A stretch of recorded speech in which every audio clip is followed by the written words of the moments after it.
Welcome to another episode of Behind the Deep State. I'm Alex Newman, your host. And today we're going to talk about the deep state and what they've been up to in Latin America.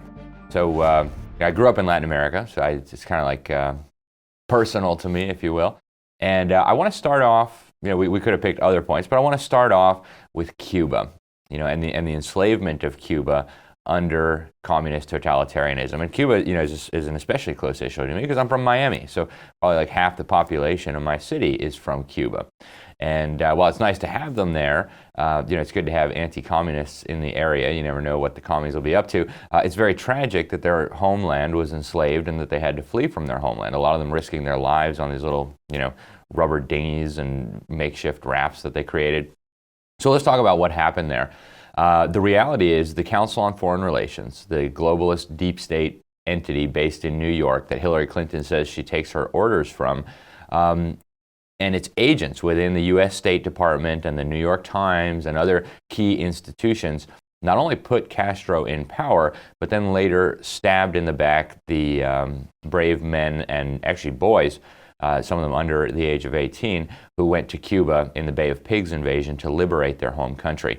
Now, some of the key people involved in this operation, and what you'll see is a very common pattern. One of the key people was at the New York Times, the gray lady, so-called. His name was Herbert Matthews, and this guy was a pro-Castro radical. He went and interviewed Castro and wrote about what a great freedom fighter and how he was going to liberate Cuba, the George Washington of Cuba, the New York Times called Fidel Castro, who of course went on to murder tens of thousands of people. Other key CFR people, the chairman of the New York Times, Arthur Sulzberger, and the publisher of the New York Times, Orville Dreyfus. And, it's not that they can claim ignorance. The U.S. ambassador to Cuba, originally, Arthur Gardner, said that, quote, Fidel Castro talked and acted like a communist and should not be supported by the United States. And so CFR members in the State Department forced him out of his position. They sent another guy down, Ambassador Earl Smith. Same thing happened. He warned them that Castro was a communist. They wouldn't listen. Of course, everybody knew this, right? Robert Welch, the founder of the John Birch Society, was sounding the alarm. But the New York Times was saying he was a freedom fighter and he was going to liberate Cuba. So you had Secretary of State John Foster Dulles, a guy who wrote in his book War or Peace that the UN would be the nucleus of the global government they were building. He was actually one of the co-founders of the Council on Foreign Relations. He gave an order that barred the Batista government in Cuba from using any supplies they had received from the United States, any men who had been trained under a U.S. military program, any American planes, any American ships that they had received, anything. Right. So this was a devastating blow to the Batista government. Meanwhile, Castro was getting American weapons and Soviet weapons.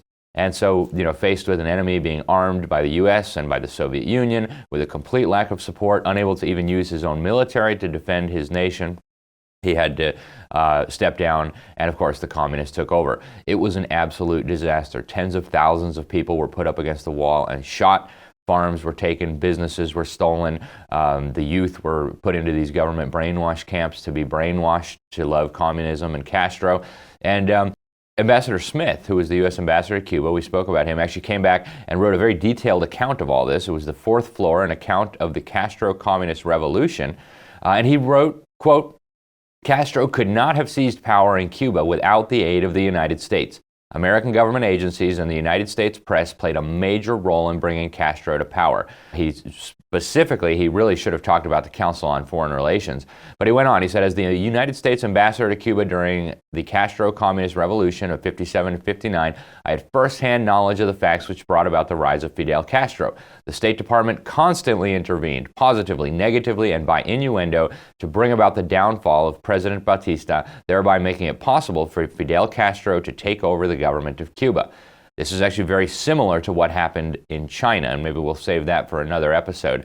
Later, there was a party of anti-communist Cubans who wanted to go back and liberate their homelands. Many of them had been forced to flee to the United States, and they made plans to invade in the Bay of Pigs. And again, we find members of the Council on Foreign Relations deliberately sabotaging this operation, deliberately stabbing these boys in the back, and letting them get captured and killed on purpose, right? I actually co-wrote an article about this in the New American Magazine with one of the Bay of Pigs invaders. His name is Frank de Varona. a great patriot, a great freedom fighter, and he was there firsthand. He spent over a year in a communist gulag until President Kennedy got him out.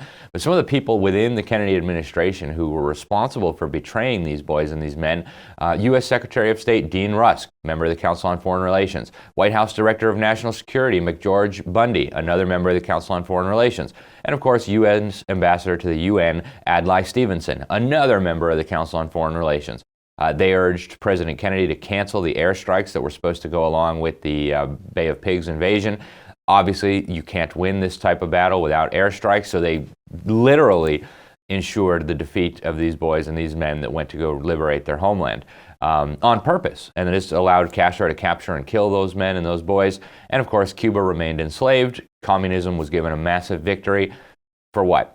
Because the CFR did it.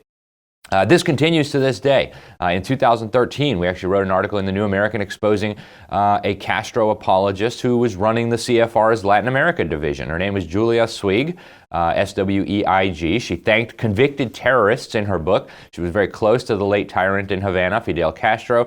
And of course, she was running the CFR's Latin America Studies program and serving as the Nelson and David Rockefeller Senior Fellow for Latin American Studies. Former U.S. military intelligence official who was charged with tracking Cuban spies in the United States described Swig as an agent of influence for the Castro regime. So from Cuba, Castro then exported this wicked ideology, this wicked revolution all across Latin America. Absolute disaster. If you wonder why so much of Latin America has been the victim of totalitarianism, wonder no more. Castro went on to found the Sao Paulo Forum. In Portuguese, you would call it the Foro de Sao Paulo. This was a network of communists and socialists founded by Fidel Castro, former Brazilian president and now inmate in prison, Luiz Inácio Lula da Silva, and of course the Sandinistas, the mass-murdering Marxist gangsters who enslaved Nicaragua, and of course the FARC, the Marxist narco-terrorists in Colombia who love to ship cocaine to the United States so they can fund revolution and murder and mayhem in Colombia. Now these communists went on to form these regional integration organizations like the Union of South American States, which of course selected socialists to run the place. And there's many, many more of these, right? Mercosur, CELAC, all these different integration schemes to surrender national sovereignty, build up these regional governments to enslave the people, not just of Latin America, but of the world.